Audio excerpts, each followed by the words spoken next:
അരക്കിലോ കക്ക ഇറച്ചി വൃത്തിയാക്കി ക്ലീൻ ചെയ്ത് മഞ്ഞൾപ്പൊടി ഉപ്പിട്ട് വേവിച്ച് വെച്ചതാണ്. അത് കുറച്ച് തേങ്ങാക്കൊത്ത്, ഇഞ്ചി വെളുത്തുള്ളി ചതച്ചത്, 2 സബോള, പച്ചമുളക് എല്ലാം കൂടി ക്രഷ് ചെയ്തതാണ്. ഇനി നമുക്ക് ചട്ടി അടുപ്പത്ത് വെച്ച് ഇച്ചിരി വെളിച്ചെണ്ണ,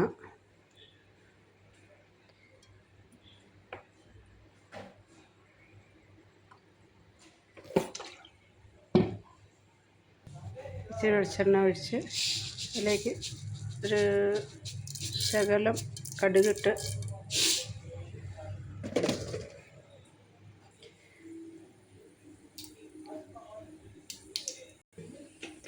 തേങ്ങയൊക്കെ ഇട്ട് കൊടുക്കാം. നല്ലോണം വഴറ്റി വന്ന് ബ്രൗൺ നിറമാക്കണം. ഒന്ന് ബ്രൗൺ നിറമാകുമ്പോൾ എനിക്ക് ഇഞ്ചി വെളുത്തുള്ളി ചതച്ചിട്ട് കൊടുക്കുക.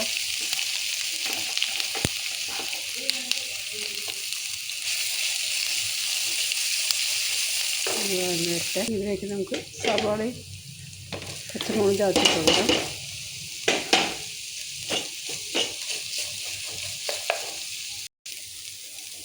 സവാള വാങ്ങി വന്നിട്ടുണ്ട്.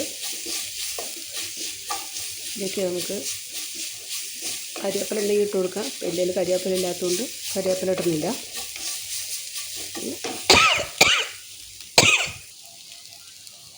കുറച്ച് മഞ്ഞൾപ്പൊടി ഇട്ടാണ് വേവിച്ചിരിക്കുന്നത്.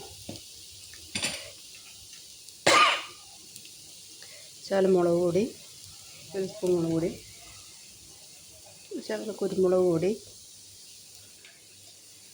ഗരം മസാല,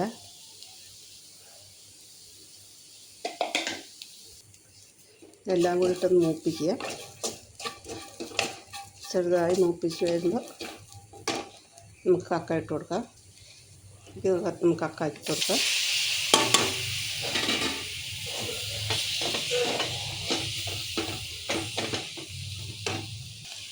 ഇതിലേക്ക് നമുക്കത് വെച്ചിട്ടുണ്ടായിരുന്ന വെള്ളമാണ്.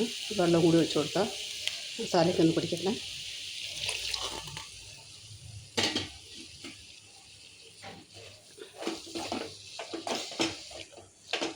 ഇതൊക്കെ വേട്ടെ. ഫ്രൈ ചെയ്തെടുത്ത വെള്ളം വറ്റിച്ച് നല്ല ഫ്രൈ ചെയ്തെടുത്ത കക്ക ഇറച്ചി റെഡി.